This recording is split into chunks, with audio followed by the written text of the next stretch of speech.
It's Heels on Wheels, the racing show by female racers, for female racers, about female racers, featuring female racers, with a few surprises thrown in. Heels on Wheels is brought to you by Renew Salon and Spa, Excelsior Racing, and Dragonflies and Nymphs Creation. And now, here are your hosts. Welcome back to another week of Heels on Wheels on the Performance Motorsport Network, everybody. Colene Allen, and this week, the road course chicks are taking it over. It's Jenna and I. Let's do this. Yeah, well, we're not completely taking it over because our guest this week on the show is drag racer Elizabeth Suarez. So, not quite, but close enough. Dang, man, one of these days we will totally dominate the show with road course stuff. Totally. We will do it. Absolutely. We will just take over it. That'll be the end of it, right? Yes. You and me and a bunch of road course women against the world, right? I'm looking forward to this. You're down for this? Awesome. Excellent. Totally. All right. Speaking of road course racing, it's been an interesting weekend.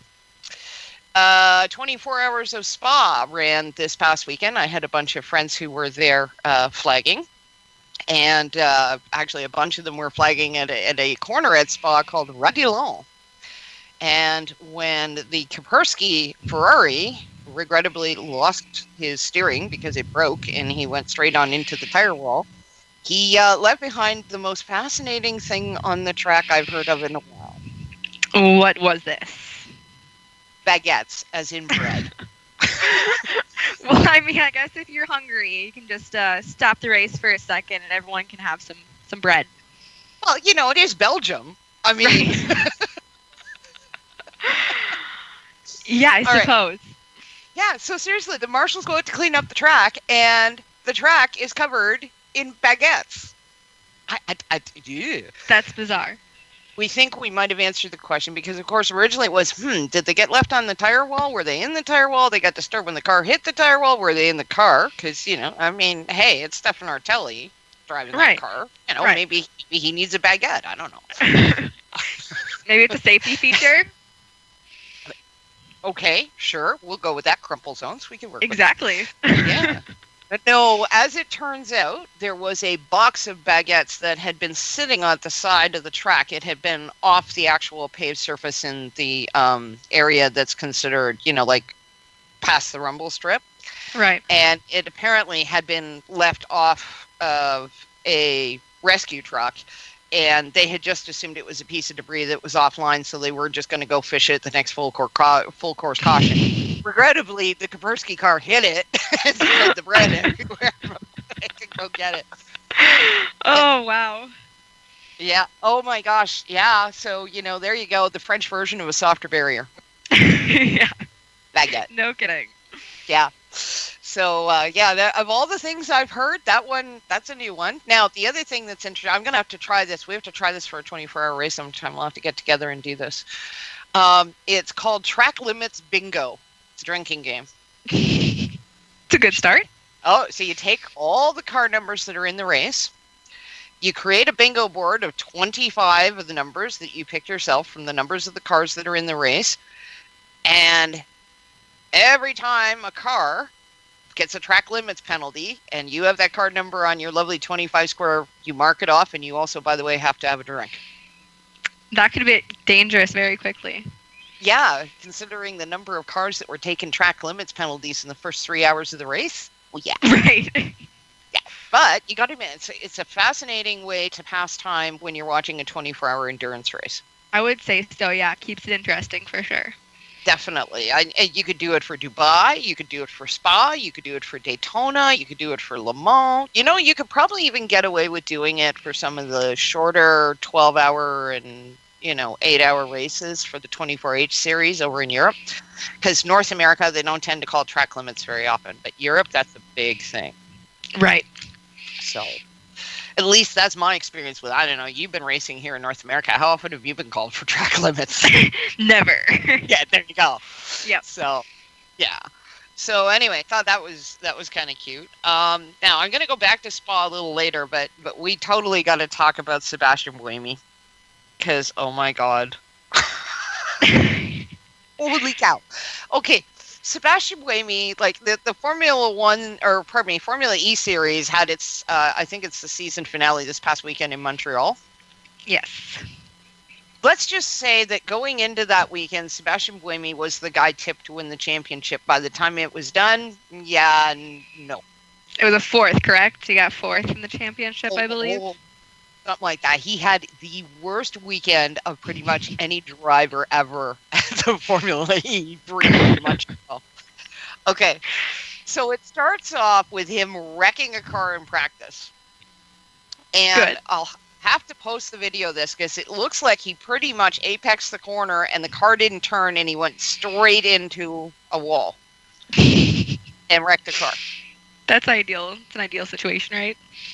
Oh, yeah, that's good. That's good when you're the guy that's trying to win the championship, right? Right. And then, after race 1, keeping in mind I do believe they had 2 races at this particular event. Okay. After race 1, he's upset because somebody made contact with him in turn 2 on the first lap and bent his steering. So he decides Antonio Felix da Costa is the guy who's guilty of doing this. So he, in Parc Fermé, after the first race, where he finished 4th, goes over and picks a fight with Antonio Felix da Costa for hitting him on the first lap and bending his steering. Guess what? Okay. Antonio didn't hit him. No, wait for it. So then they finally established that da Costa didn't hit him. So it was Friesians that hit him instead. So then he goes and picks the same fight with Robin Friesians. Okay? In Parc Fermé, in the space of 2 minutes, he's now picked a fight with 2 drivers. And of course, Robin, being not probably the sharpest knife in the drawer on this particular weekend, turns around, looks at Buemi and goes, "No, I didn't hit you." And he goes, "Yes, you did hit me on the start on that turn 2, da-da-da-da-da." And he goes, "Oh, yeah, that was me." And I'm like, Robin, you dumbass. You never admit it's you. Especially not when there are cameras around. Right. So of course, Buemi, oh, hang on. So Buemi goes on this whole ragtag, you're an idiot. And Robin at the end just kind of looks at Buemi and goes, "You know what? Next time I'll just break your rear wing. I don't care." So Buemi walked away and says, some rather unflattering things. In the meantime, Dario Franchitti's like, "This is better than blocking somebody on Twitter." Okay. Oh, gosh. So, hang on. Oh, no, we're not done yet. So It's not done. That's 3 minutes. Okay. We still have another 30 seconds or so to go. So as he's walking down pit lane in Parc Fermé, away from Robin Friesians, he then decides to pick a fight with Daniel Abt. For what reason? Just because. I don't know why he picked a fight with Daniel Abt. All I know is, in the space of 4.5 minutes, Sebastian Buemi managed to have shouting matches with 3 other drivers in Parc Fermé. Well, I mean, I guess if you can't win the championship, you might as well just go yell at everybody. Oh, yeah. Well, karma has a funny way of paying people back for stuff, because about 3 hours later, Sebastian Buemi got disqualified from 4th place because in post-race tech, he came in 4 kilos underweight. That's awesome. That's really funny. Yeah, I guess karma will always catch up with you, right? Yeah, well, I used to do like a thing a while back in the show. We used to do the good, the bad, the ugly, and the funny. That's all. That's bad, the ugly, and the funny category altogether. Got it all wrapped in there. Holy That is cow. funny. Oh my gosh. I mean, there's always, every time you go to a race, well, maybe not every time, but there's usually always that one driver who just likes to pick a fight with everybody for it being their fault. So, I mean, I guess this time they just got it on camera. Yeah, but 3? That's a little Come on. overboard. He was Come on. really overachieving. Come on. Daniel Abt, Robin Friesians, and Antonio Felix da Costa. And da Costa was completely innocent in the whole thing. He didn't do anything except for walk past him. Yeah, da Costa's just living and breathing, and that's enough, apparently. He just can't handle it. Oh my god. I could not believe that Buemi did that. I was just shaking my head. I'm like, oh man. That's insane. Oh, it's crazy. I have no idea. No. He was probably just pissed off that he didn't win the championship, so it was making it everybody else's fault too. Yeah, but at this point, he didn't even know he'd been DQ'd from 4th. That happened later. Okay, well that makes it way worse then, yeah, you're right. Like, I think he's just kind of insane. really, I mean, when Dario Franchitti's like, "Oh my god, Seb's lost it." Yeah. Yeah, I can't. You know, when you got the moment where Dario Franchitti is branding you a little bit crazy, maybe Should probably back off a little bit. Or at least do it actually, not in front of the cameras. this is a guy who probably should no longer be driving a race car if he can't pull his crap together well enough to not yell at everybody else in Parc Fermé. Right, yeah. At least not one that's televised. Yeah. I mean, you know, this is where I have to give credit where credit's due to NASCAR. Okay, at least in NASCAR, it's a knuckle sandwich behind the grandstands. Well, it used to be. Now it's crews go at it in pit lane, but you know, neither here nor Right. there. Same difference. Yeah, speaking of NASCAR, we were going to talk about this last week, but we'll talk about it now for a couple quick minutes. Brickyard 400 is another example of a problem that exists within NASCAR. I think we're going to have to elaborate on this when we come back from break. Can you name the last time these guys managed to restart in a race without wrecking everywhere?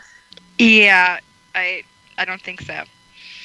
Like, they wreck on restarts regularly. It's to the point now where I seriously doubt any of these guys know how to restart a race without wrecking each other.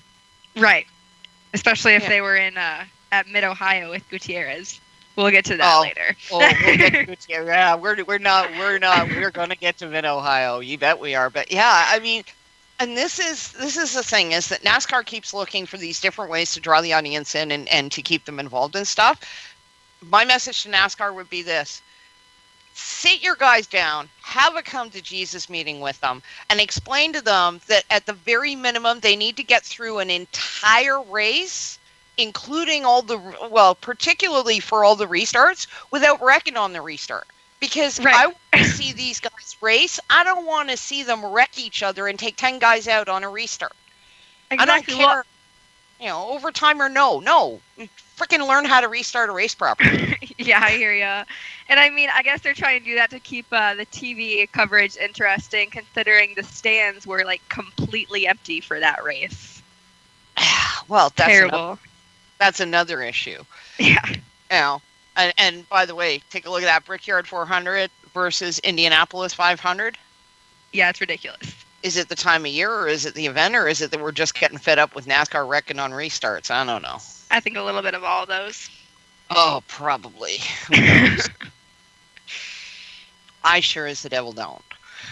I'll tell you that. Oh, so I'm thinking that right about now would be a good time to grab a break. And when we come back, we're going to have as our guest Elizabeth Suarez, who is a drag racer. And not only does she drag the cars, but she also works on them. Automotive technicians and auto service trainees, how would you like to work at the beach and perform for one of the best car care centers in the nation? Louis Meineke is now looking for skilled automotive technicians to join their award-winning team.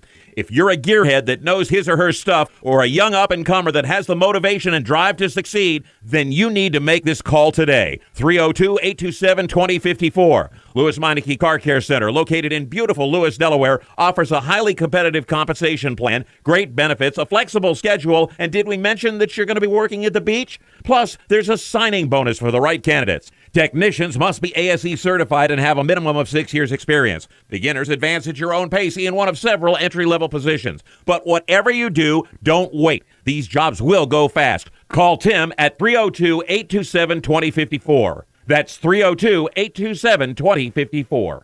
Louis Meineke Car Care Center. Rev up your career. Motorsports sales professionals. Performance Motorsports is looking to build a team of experienced media sales professionals to represent our programming to the industry's top companies, magazines, and racing series. If you have motorsports sales or marketing experience, know how to work with agencies, understand social media, and are incredibly creative when it comes to working with clients and promotions, then we want to hear from you. Top performers are richly rewarded. Your imagination is the only limit here. Call 717-749-0444. That's 717-749-0444, or email us at scorpionradiogroup@gmail.com. You want to ask for Sue. Every 30 minutes, another innocent person is killed due to a drunk driver. My best friend. My brother. My poor grandchild. My sister. My father. My husband. My mom. My mommy.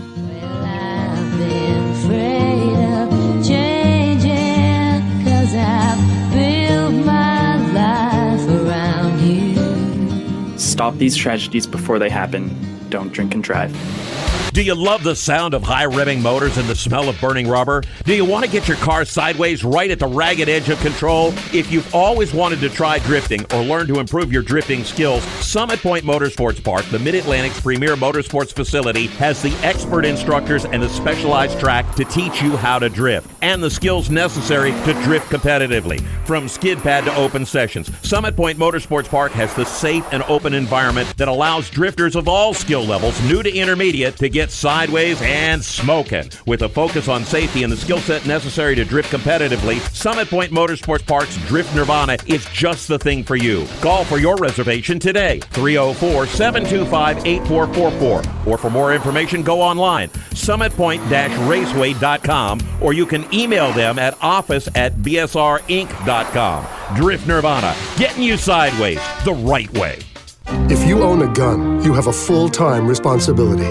When you aren't using it, be sure it can't get into the hands of curious children, troubled teenagers, a thief, or anyone else who might misuse it. Your family, friends, and neighbors are all counting on you. Remember, always, lock it up. For more information on firearm storage safety, visit ncpc.org. This message brought to you by the National Crime Prevention Council, the Bureau of Justice Assistance, and the Ad Council. You want fast women? Well, we got them right here. Hey, baby. Well, all right. No, not that kind of fast. Yeah, that kind. Now back to Heels on Wheels on the Performance Motorsports Network.com. Welcome back to Heels on Wheels and the Performance Motorsport Network. Everybody, Colene Allen with Jenna Grilla, and joining us now, our guest, drag racer Elizabeth Suarez. Elizabeth, welcome to the show. Thank you. I was thinking as we ran that intro that particular intro back into the show would probably appeal to you just a little bit, considering there's a drag racer in it. Yeah, definitely the sound.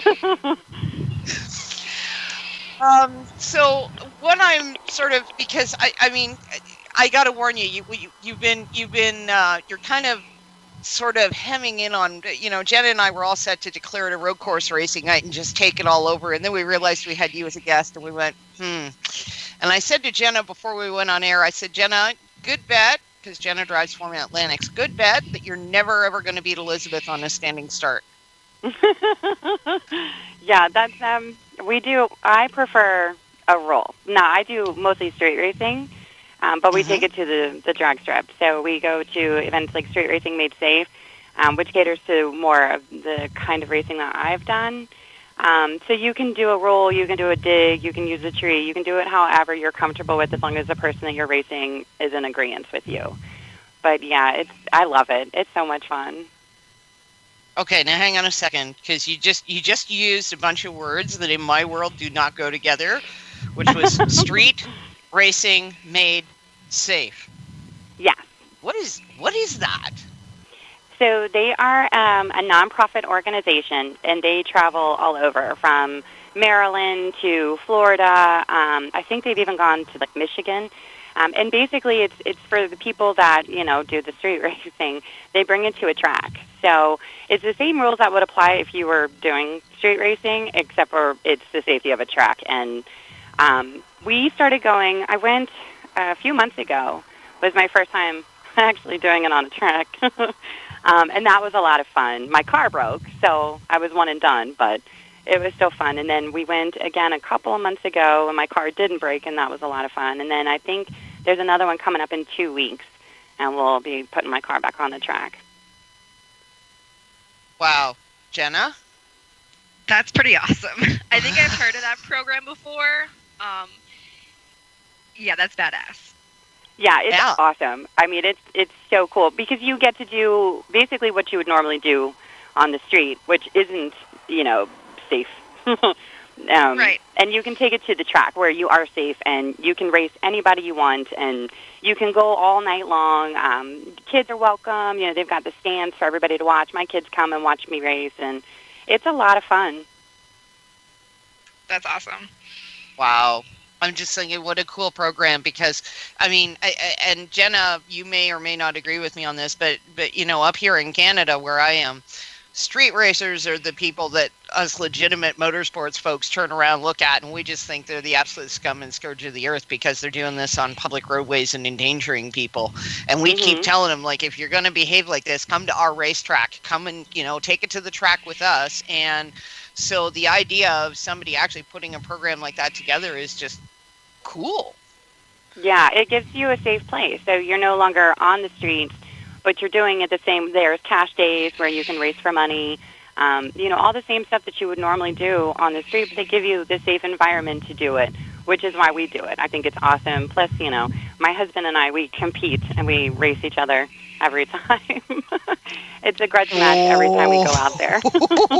Oh, that opens up a whole new kettle. Oh my gosh. Sorry. I race karts with my boyfriend, so I definitely get where you're coming from with that. It can be interesting, but very fun. Right? Yeah, there's a lot of talking that goes on behind the scenes. We actually have walkie-talkies, so we talk to each other all the way up until the moment we hit the line and have to go. Now, I'm assuming that when they take it to the track, they're taking these drag strips, right? Yeah. The one that we go to is Maryland International Raceway, and then that's where Street Racing Made Safe goes, and then you pay, I think it's like $25 to race or something like that, and then it's just unlimited passes. It's from like 5 at night until midnight when the track shuts down. What's your car prep levels for this? Like, what modifications are allowed? How much work do you put into preparing a car to go to one of these events? I mean, it really just depends. The faster you are, the faster your time is, the more safety precautions have to be on your car. But it has to be a street legal car. So like a car that you would be able to take normally to a drag race, no tags, no nothing, you can't race that. It has to be a tagged car. It has to be a street legal car. So that's kind of where it gets a little tricky. And like my car, we've done things like we put a different differential in it. I have nitrous on my car, but I can still drive it on the street, no problems. And same thing with my husband. Like, he's done a little bit to his. He has a Chevy SS, and so he's done some things to his. He doesn't have nitrous yet, but that's because I like winning. What are you running for tires on these cars? Are you running regular all seasons? Are you allowed to run race slicks? You can. Okay. There's nothing special. There's no, They don't use the burnout box. They don't do water prep, none of that stuff. It's just a legit street car as much as it could possibly be. So pretty much I could turn around, change the gearbox in my Toyota Echo, roll it up to the line, and bam, I'm gone. Oh, yeah. And like people really, they race their everyday cars. Like there was like a Kia something or another, and it wasn't anything at all, but just a regular, mom type car, and she ran it all night long, just having fun doing it. I mean, it's kind of cool because you get to see some cars are crazy. I mean, supercharged everything, and then other cars are just pretty basic. Wow. This is actually less expensive than going ice racing. I think anything could be less expensive than going. Yeah, we'll talk. You probably Google ice racing afterwards, Elizabeth. You'll understand. Okay. Yeah, 70 miles an hour with, metal studs on ice in a car because they can. Oh, wow. They're nuts. We'll leave it there.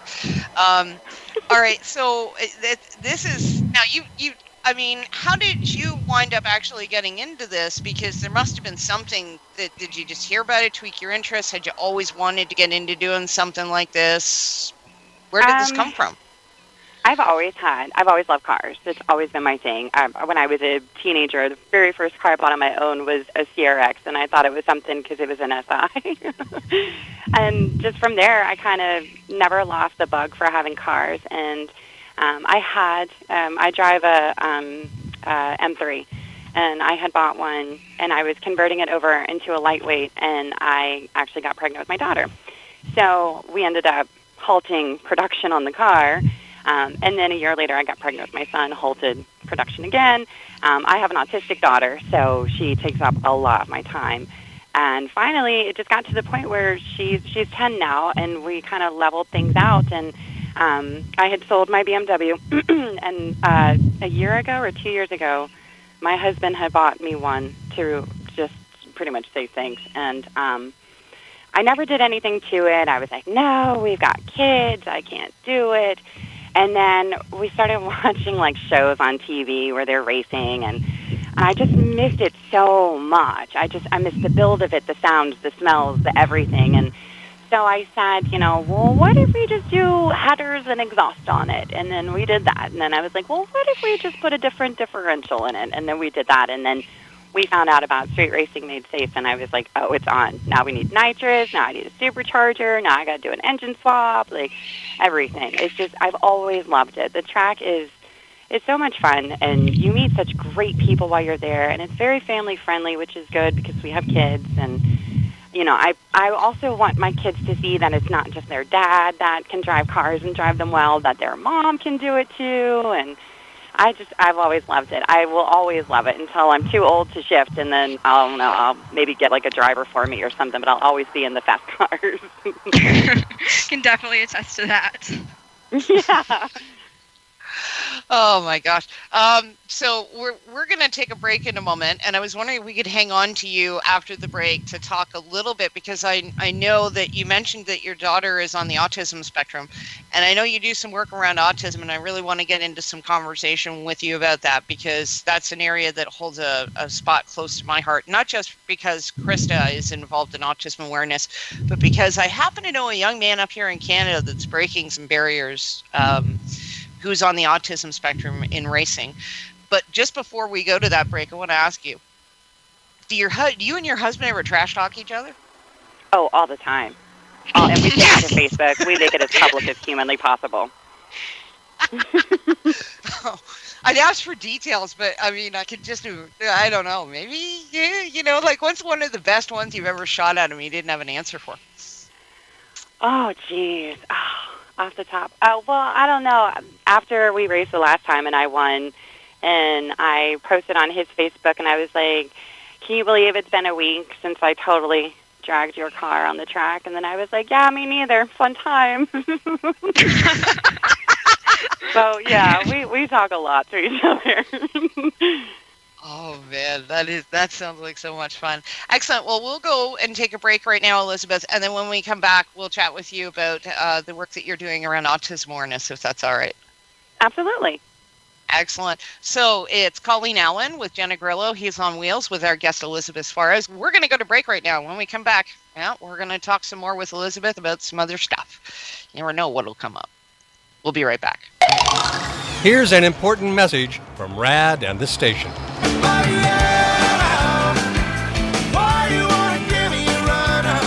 Hi, this is Bob Sheehan from Blues Traveler for RAD, recording artists against drunk driving. I like to party just as much as the next guy, maybe even more, but the one thing I won't do after I've had a few is get in the car and drive. Don't blow it.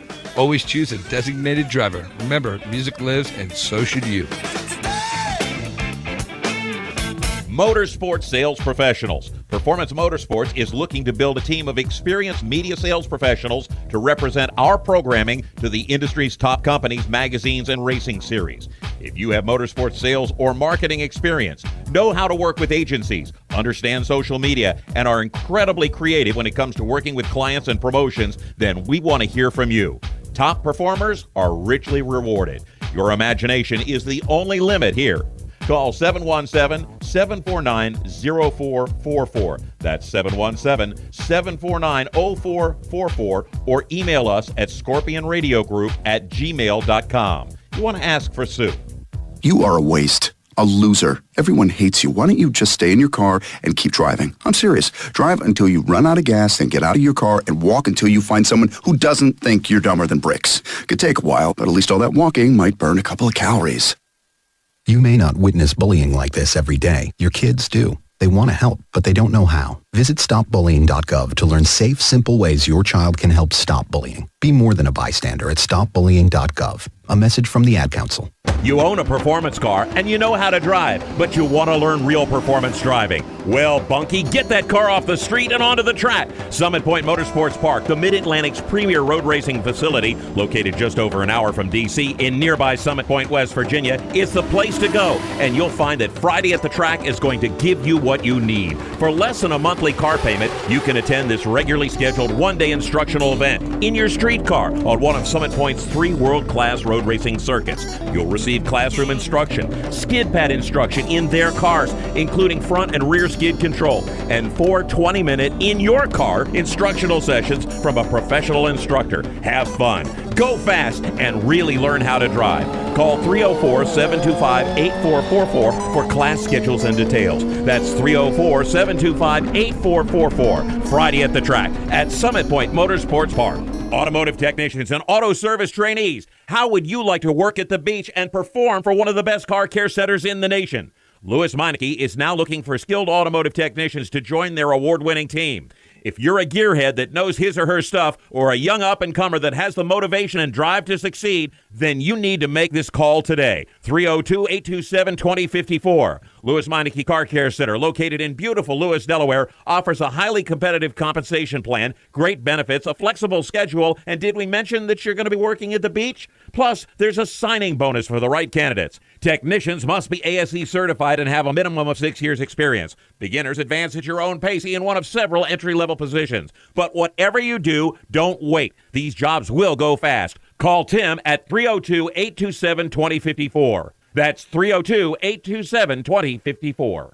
Louis Meineke Car Care Center. Rev up your career. Where girl power meets horsepower. It's Heels on Wheels on the Performance Motorsports Network.com. Welcome back to Heels on Wheels on the Performance Motorsport Network. Everybody, Colene Allen with Jenna, Grilla, and of course we still have Elizabeth Suarez with us. Elizabeth, before we get to the autism awareness piece, I wanted to ask you a question if I can. Sure. The skills that you have, you actually wrench on your own car, from what I understand. How did you develop those skills? Well, my husband is actually a master tech, and he's been building cars his whole life. And he works for Metro Motors, and that company is so phenomenal. They actually allow us to come in and do the work on my car. So I have full access to his gigantic toolbox and lifts and all kinds of neat things. So I tell him what I want to do, and then I start doing a little bit of research on my side, and then he shows me what I need to do. And then I just pretty much learn from him everything that, he knows. I kind of just pick his brain and say, well, I want my car to do this. And then he says, well, let's look at these options. And then we do it together. Mostly I just want to see how things work. I'm inquisitive when it comes to just how everything is put together and how it all fits together. So we do a lot of it together. Oh, my God, Jenna. I got to find a husband like that. Yeah, I mean, it's funny because he helps me build my car, and then I beat him on the track, and I'm like, geez, you got, the worst end of all of this. I was just going to say, isn't he helping you beat him? That must be some serious love.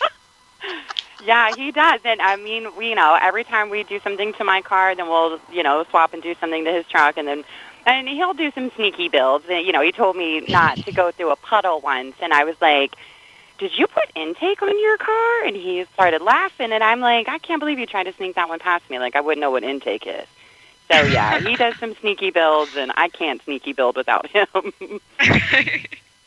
Okay, I got to ask this question. Did at any point in the process while you were learning, did he tell you that you had to go find the bolt stretcher? No. No, but he did tell me that I had to put some summer air in my tires when we were going to the track. Yeah. Oh, God. At least it wasn't the blinker fluid. Oh, God. Or that is the funniest thing ever. What, blinker fluid? Right up there with the Johnson bar, right? Oh, yeah. Oh, yeah. He says a lot of funny things like that to me. Or right now my car's down and out. I have to replace a part of my drive shaft, and I was supposed to go with him to do it, but now I don't think I'll be able to. And so then he told me I'm definitely going to lose this weekend coming up when we race because he's putting the car part in by himself. I'm like, no, don't mess with my car. Well, I don't know. You could offer to make the sandwiches. Yeah, You know, right? that might balance out the karma there, maybe. I don't know. Yeah.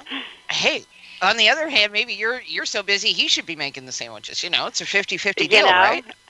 We bet car parts, too, every time. Any kind of bet we have on anything in life, it's always car parts. It's never, or it's dishwasher duty for a year. Those are our two things. I hate doing the dishes, so does he, and we both want car parts. So we bet dishwasher duty or car parts. Okay, so hang on. Are Christmas presents and birthday presents car parts as well? Mother's Day, all of that, absolutely. Yeah, I got headers and exhaust for Mother's Day. What about wedding anniversary? I don't know if we did that for wedding anniversary. So we're also big comic book nerds. We love, Batman, Joker, Harley Quinn, all that stuff. So usually it's something related to comics when it's our wedding anniversaries, because we both joke about how crazy we both are with our driving and our need for speed. So we get a lot of Joker and Harley Quinn things for each other. I was about to say, I'm feeling a hard Joker Harley Quinn vibe going on here, yeah. So, okay. Since you mentioned that, now I'm going to tie this into something road course racing related, because, I just got to get the dig in there. Did you watch Dancing with the Stars when James Hinchcliffe was on, the IndyCar driver? No. Oh, he did a dance routine where he was the Joker with Harley Quinn. You'll have to check that out. That was a good one. It was really good. Yeah. Yeah, I'll Google it.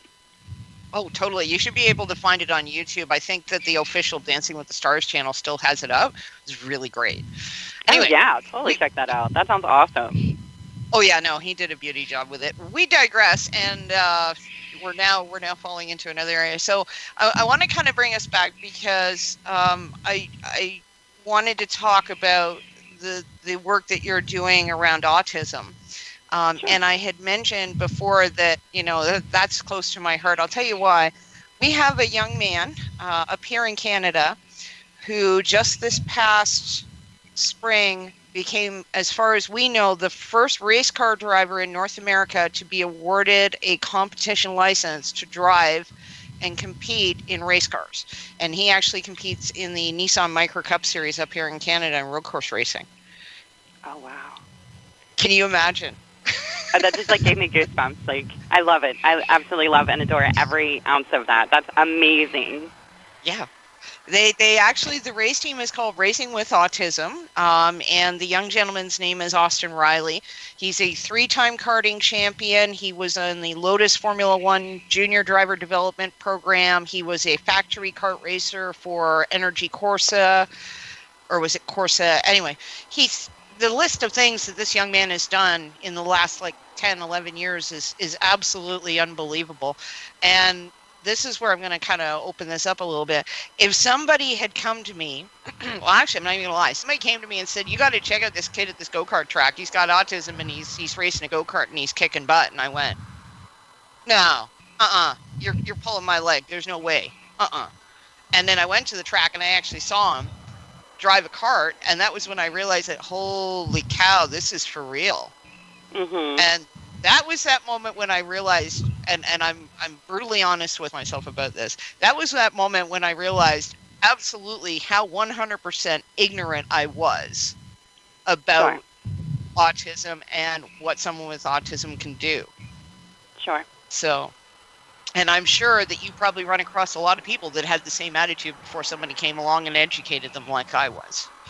Oh, absolutely. Or even, when you first start out and, your child is diagnosed, and they give you this laundry list of things that they tell you that, to prepare yourself for that your child may never do. So simple things as humor or affection. They say that just be prepared that you may never be able to hug your child.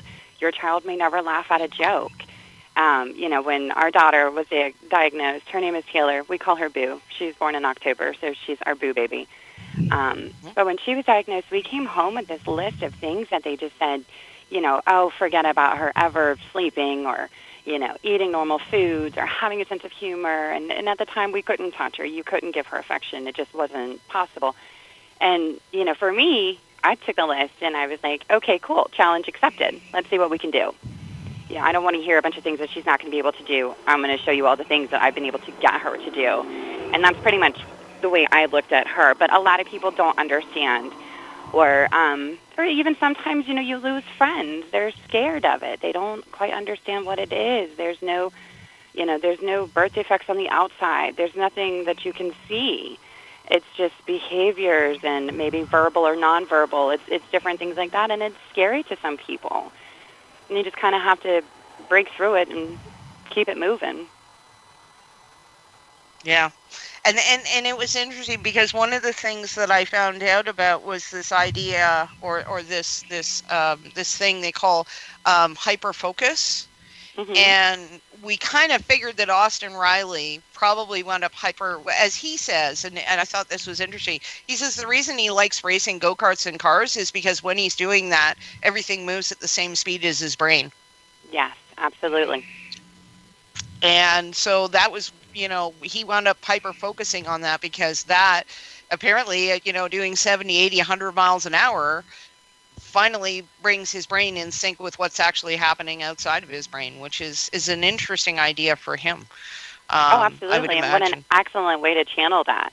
There's your outlet. As some kids stim, some kids, there's all kinds of different things that they can do. So it's so amazing that he was able to find the one thing where he could channel all of that and then be so incredibly successful. I mean, it's just, it's inspirational. Yeah, and that, like I said, that's where I'm willing to admit I was completely ignorant.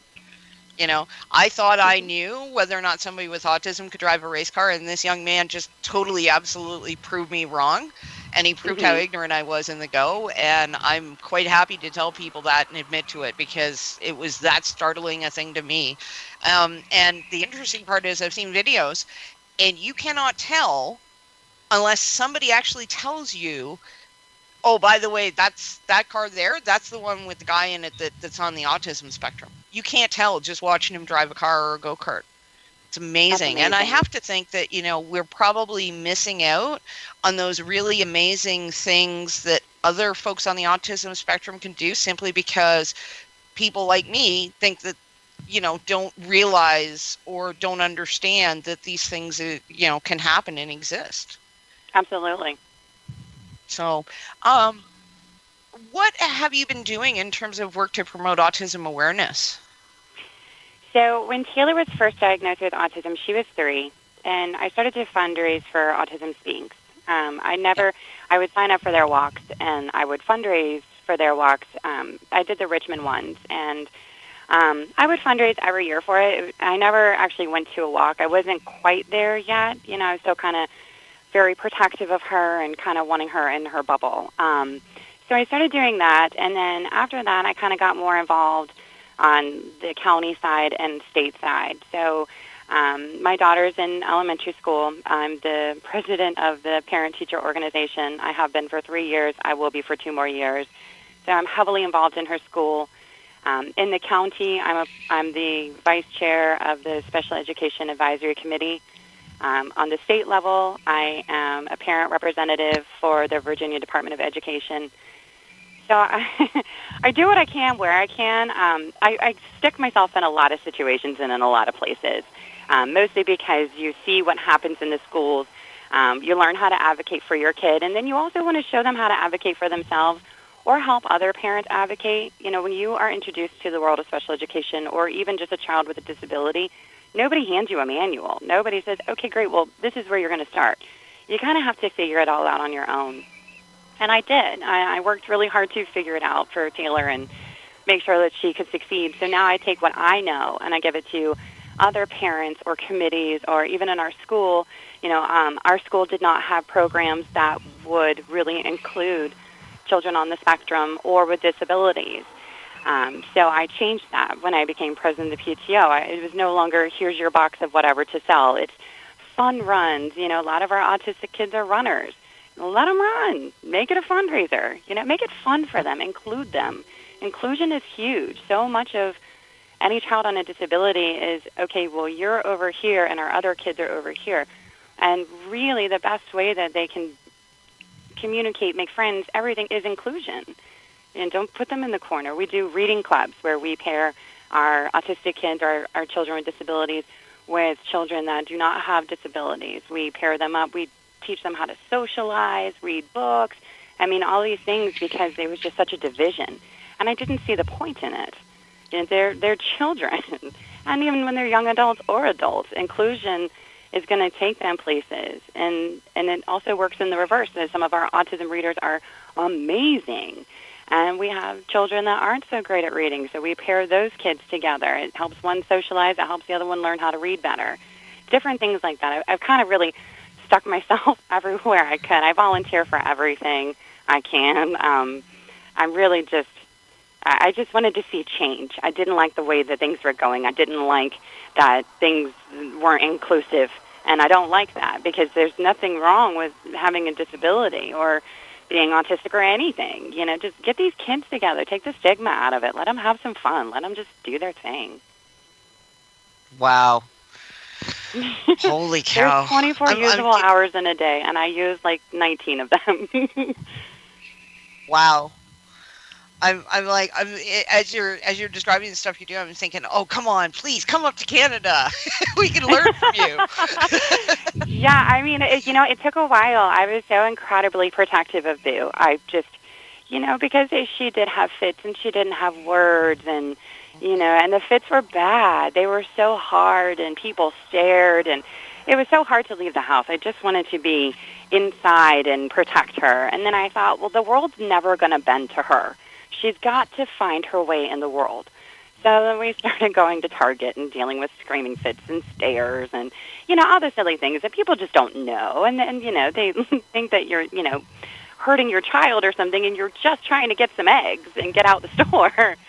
But we started small, and I've just never done a lot of the things the way, I guess. I just didn't give up, and I won't ever give up, not for Boo, not for anybody. Long after my goal is she will graduate high school on time. She will go to college. She will do whatever it is that she wants to do, and I think she can because I never gave up, and I always fight for her. Wow, excellent. Listen, just before we let you go, Elizabeth, have you got any social media you want to share, either for autism awareness stuff or for your racing involvement for folks to follow up on? Street Racing Made Safe. They post a lot of our videos. They post a lot of our races on there. It's a lot of fun. Autism awareness. Autism Speaks is amazing. The Autism Society is amazing. There's lots of places to go to for help, and it's not even just for our state. It's all over. They can connect you with any place in the world to get help or things that you may need for your kid, therapies, any of that stuff. They're really, really all amazing. Excellent. Well, listen, I'd like to thank you very much for joining us, Elizabeth. It's been a great time. We'll have to get you back on the show towards the end of the race season and find out just how badly you did kick your husband's butt, because, that's important to know. I would love that. Excellent. We will do that. So for Elizabeth Suarez, Jenna, Grilla, myself, Colene, now we're going to take a break, and when we come back, Jenna and I are going to talk about the IndyCar race at Mid-Ohio because, good eras, and we'll leave it at that. We'll be back right after this break. Motorsports sales professionals. Performance Motorsports is looking to build a team of experienced media sales professionals to represent our programming to the industry's top companies, magazines, and racing series. If you have motorsports sales or marketing experience, know how to work with agencies, understand social media, and are incredibly creative when it comes to working with clients and promotions, then we want to hear from you. Top performers are richly rewarded. Your imagination is the only limit here. Call 717-749-0444. That's 717-749-0444, or email us at scorpionradiogroup@gmail.com. You want to ask for Sue. Every 30 minutes, another innocent person is killed due to a drunk driver. My best friend. My brother. My poor grandchild. My sister. My father. My husband. My mom. My mommy. Well, I've been afraid of changing, 'cause I've built my life around you. Stop these tragedies before they happen. Don't drink and drive. Do you love the sound of high-revving motors and the smell of burning rubber? Do you want to get your car sideways right at the ragged edge of control? If you've always wanted to try drifting or learn to improve your drifting skills, Summit Point Motorsports Park, the Mid-Atlantic's premier motorsports facility, has the expert instructors and the specialized track to teach you how to drift. and the skills necessary to drift competitively. From skid pad to open sessions, Summit Point Motorsports Park has the safe and open environment that allows drifters of all skill levels, new to intermediate, to get sideways and smoking. With a focus on safety and the skill set necessary to drift competitively, Summit Point Motorsports Park's Drift Nirvana is just the thing for you. Call for your reservation today, 304-725-8444. Or for more information, go online, summitpoint-raceway.com, or you can email them at office@bsrinc.com. Drift Nirvana, getting you sideways the right way. If you own a gun, you have a full-time responsibility. When you aren't using it, be sure it can't get into the hands of curious children, troubled teenagers, a thief, or anyone else who might misuse it. Your family, friends, and neighbors are all counting on you. Remember, always, lock it up. For more information on firearms storage safety, visit ncpc.org. This message brought to you by the National Crime Prevention Council, the Bureau of Justice Assistance, and the Ad Council. Girl power comes to your radio. It's Heels on Wheels on the Performance Motorsports Network.com. My car engines, I love them. Oh, sorry. Colene Allen with Jenna Grilla, Heels on Wheels, Performance Motorsport Network. Welcome back, everybody. And yeah, well, that works out well because, yeah, Mid-Ohio. So we had 3 items to talk about from Mid-Ohio, Jenna. Let's start with the first one, and I think you and I are in agreement on this.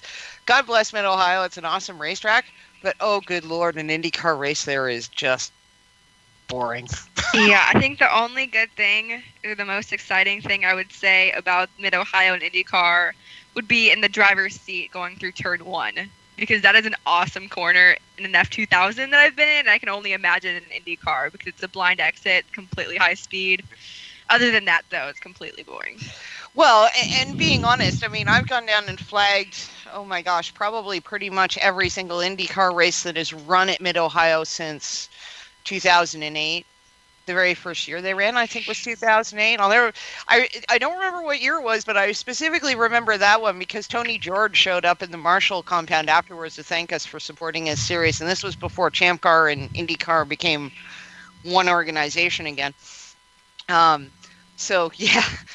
But, I don't know what it is about the track because the track is spectacular. The racing, every time I've been there flagging on a corner, has been awesome. But I got to be honest, watching it on TV this past week, and I was just kind of like, it just wasn't there for me. Yep, me either.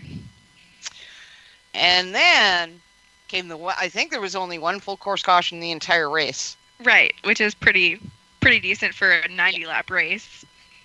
Yeah, and then they restarted, but that restart, well, I don't think Will Power was very happy about that. I would love to be listening in on that radio at that time. Do you want to bet Will Power was jumping up and down on that radio going, "Get him out of my way! Get him out of my way!" Yeah, I could see that. Some other choice words, I would assume, as well. Oh, quite possibly, and I'm sure a few Australian-style slang words that we're not familiar with.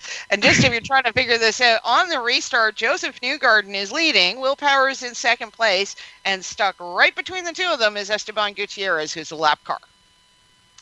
And let's just say Mr. Gutierrez appeared to be quite determined to attempt to get his lap back, despite the fact that he did not have the car underneath him to do so. And he wound up becoming a factor in the race because he actually gave Joseph Newgarden the ability to pull on Will Power and solidify his win in that race.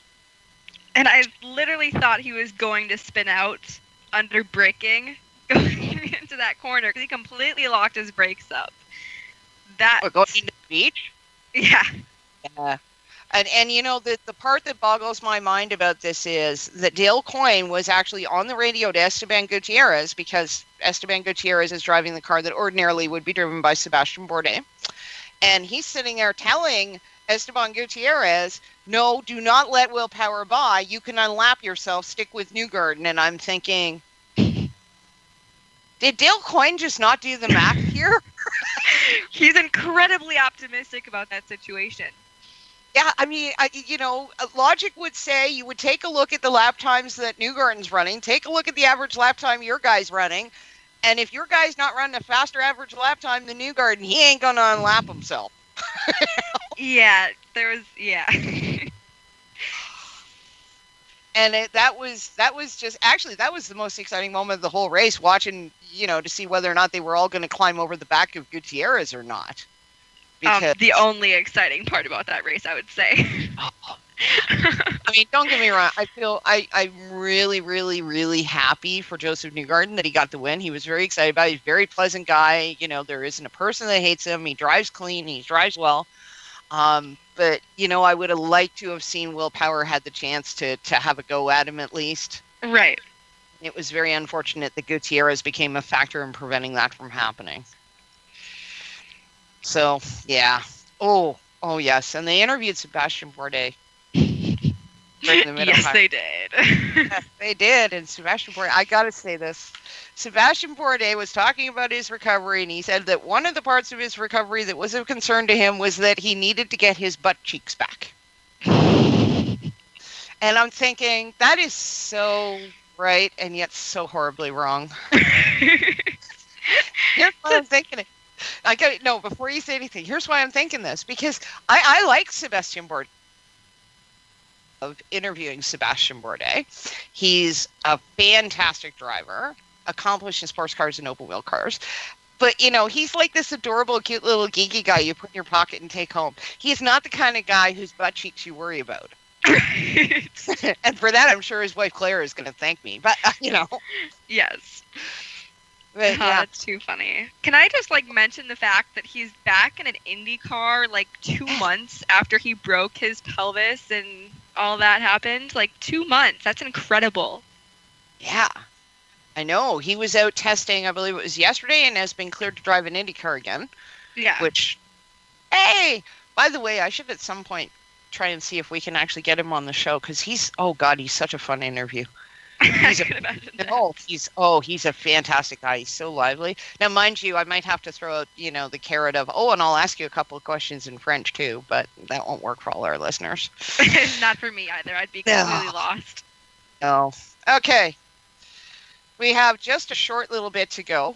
So I'm going to throw this one out. Dealing with parts guys, because I had to. So I walk into the parts dealership. There's a gentleman behind the parts counter. I'm wearing a sundress and earrings and flip-flops. And I look at him and say, I need a bumper cover for a 2003 Toyota Echo. And he says, yeah, I can order it for you, but then it's got to go over to the paint shop to be painted. And I said, why? He says, well, because they're all painted. I said, no, it's not painted. He says, yeah, no, they're all painted. I'm like, dude, seriously, my bumper is not painted. Okay? He would not believe me. I had to walk him out to the car and show him the front bumper before he would believe me. Oh, dear Lord. Same parts department that refuses to believe that my car came standard from them with only 2 front mud flaps on it and did not have 4 mud flaps on the tires. And a Canadian Tire computer that says my car only comes in a dual overhead cam configuration, not a single overhead cam configuration. Can I shoot myself now? Seriously? The only way you get credibility is you look at these guys and you go, yeah, so the rear bearings in my car, are those pressed in or what? All of a sudden, you could see the calculator go off in his head. He's like, oh, wait a minute, you do know something. Oh, my gosh. But I feel like that's no matter where you go, if you're a female and you don't come in with a male, they automatically assume that you have no idea what you're talking about. I know. And it drives me crazy because it's like I shouldn't have to walk you out to my car to prove that I know my car better than you. Thank you very much. Have a nice day. Anyway, having gotten that off my chest, I am going to wrap up this week's show. We've had a lot of fun having Elizabeth Suarez on the show. Had some interesting conversation about Mr. Gutierrez and Mr. Bramy and baguettes on the track at Spa in Belgium. And that one's not going to go away anytime soon. No. And on that note, from myself and Jenna, have yourselves a great week and enjoy your racing this weekend wherever you find it. Heels on Wheels is a copyrighted production of www.performancemotorsportsnetwork.com, a member of the Scorpion Radio Group, Incorporated, and may not be rebroadcast, replicated, or saved in any media without the explicit written permission of PMN. Check out our Facebook page, Heels on Wheels Radio Show, or our section on the PMN website. The opinions expressed on this program are those of the host and guests and do not necessarily reflect those of the management and ownership of either PMN or Scorpion Radio Group Incorporated. Be listening next week as the fastest women on the planet rev it up and talk racing. Baby, when you take